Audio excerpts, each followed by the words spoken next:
Hola, ¿qué tal amigos? Buenos días, buenas tardes y buenas noches. No importa la hora que sea, siempre es un gran momento para aprender español con Profesor Pablo.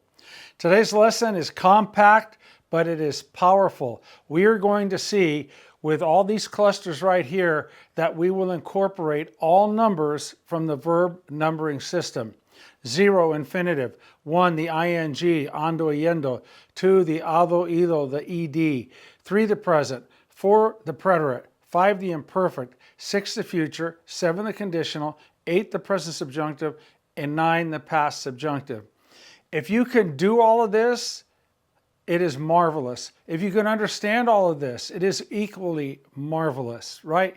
We're just trying to show you, once you get a real good grasp on all the verb tenses and you can use them like the keys on a piano, it's difficult to learn and build up that skill and talent over time, it can happen. And that's what we're doing. We're hammering away, we're drilling away, we're practicing muscle memory. Here we go. To say that someone is doing the best that he can or she can, right, or doing all that he can or she can, we're going to take the verb hacer, a form of the verb hacer at the beginning. Then we're going to follow with the best that, lo mejor que, or all that, todo lo que, and then a form of poder. So again, it's going to be a form of hacer and a form of poder. And in many of the cases, the verb tense of hacer will match up with the verb tense of poder. The concept, the idea of matchup is very important. It's very important when you learn Spanish. The brain takes over. You really don't have to think about things. Once you start hearing things a lot, it ingrains a pattern in the brain, in the language learning module. And you're going to see some of those patterns today. Okay, if I want to say, let's go with the best that. I do the best that I can would be hago lo mejor que puedo.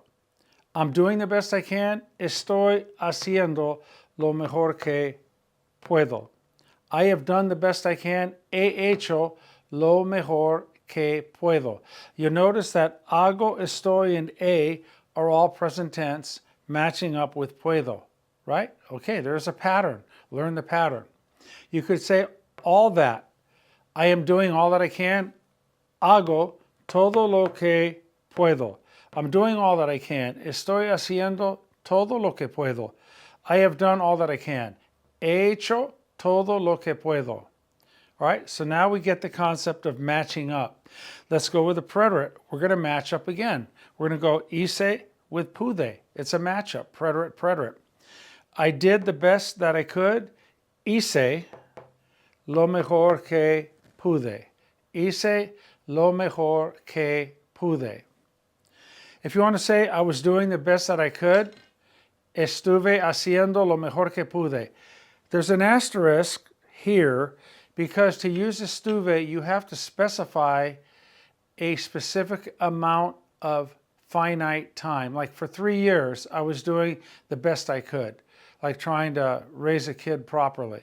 Por 3 años, estuve haciendo lo mejor que pude, the best I could. For 3 years, I was doing all that I could. Por 3 años, estuve haciendo todo lo que pude. All right? We got matchup. Hice, estuve, and pude, all preterite, which is verb number 4. Let's come over to verb number 5, the imperfect. Remember, hacía means I did, like all the time, repeatedly. I used to do, I was doing, or I would do in the past. It can mean all of those. So if you want to say like, I always did what I could, siempre hacía todo lo que podía. I always did the best I could, siempre hacía lo mejor que podía. You don't need to precede hacía with siempre. You could say, hacía lo mejor que podía. They're going to understand I did the best I could in repeated situations in the past. I was doing the best that I could. You were still in the process of doing it, right? Something changed. You say, bueno, estaba haciendo todo lo que podía. I was doing all that I could. Estaba haciendo lo mejor que podía. I was doing the best that I could. And here, había hecho todo lo que podía. Not used very commonly, but let's say that you had been doing something for a number of years and you quit, you gave up, or you stopped for whatever reason, and you say, había hecho todo lo que podía.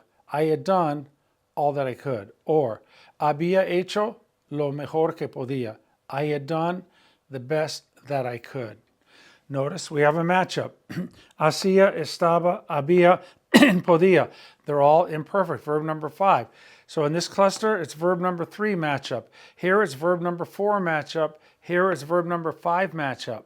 So we've already used 3, 4, and 5. We've used 1, and we've used 2. So we've used 1, 2, 3, 4, and 5. We still have some other verb numbers to cover. We're going to hit them all. Future tense. I will do the best I can. Haré lo mejor que pueda. Why is it pueda? Because the action has not happened yet. So it's got to be opposite vowel, present subjunctive. Haré lo mejor que pueda.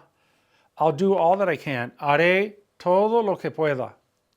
You tell someone, hey, I'll be doing the best I can when I go away to college. Estaré haciendo lo mejor que pueda. I will be doing all that I can to help. Estaré haciendo todo lo que pueda para ayudar. And finally, I'm going to do all that I can. Voy a hacer todo lo que pueda, or I'm going to do the best that I can. Voy a hacer lo mejor que pueda. It's pueda subjunctive. Now we don't have a matchup. What do we have? We have future, future, and present. This is present tense, but voy a hacer, when you look at all three together, it's implying future, something that hasn't happened yet that's you're going to do or is going to happen. So we don't have a matchup here. Present subjunctive because we're referring and talking about an action that has not happened yet. So now we have used the future, 6, and we have used the present subjunctive, 8. We still have 7 and 9 to cover. And, oh, by the way, infinitive, here it is, hacer. So now we've used 0, 1, 2, 3, 4, 5, 6, and 8. No 79 yet. Let's see what we got. We're talking about a hypothetical situation, right? Someone says, I would do what I could. Like, someone's wondering, they want advice from you. You're not the person that's going to do it, but you say, I don't know, I would do the best I could. That would be conditional. Right here, where are we? Conditional is 7. Haría lo mejor que pudiera. I would do the best I could. Haría lo mejor que pudiera. I would be doing the best I could. Estaría haciendo lo mejor que pudiera. I would do all that I could. Haría todo lo que pudiera. Remember, all of these start with a conjugation of hacer and they end with a conjugation of poder.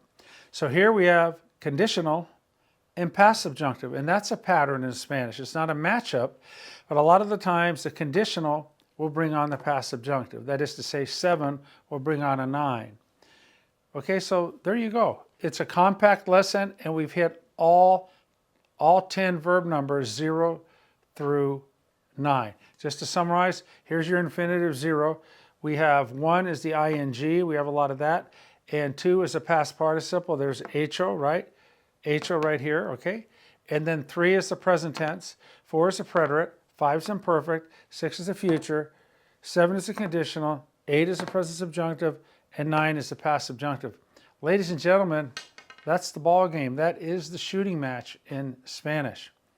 If you can conjugate all your verbs and the tenses from 3 through 9 and come up with your infinitive, present participle, and past participle, you mechanically can do anything that needs to be done with any verb in the Spanish language. So you are to be commended.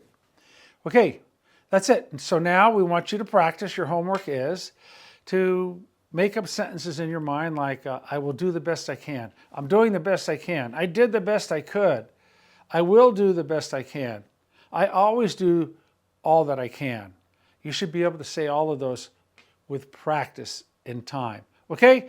Es todo por ahora. Tengan ustedes un gran día. Hasta la próxima lección. Goofy, Pluto, Minnie y Mickey mandan saludos. Tengan un gran día. Bye.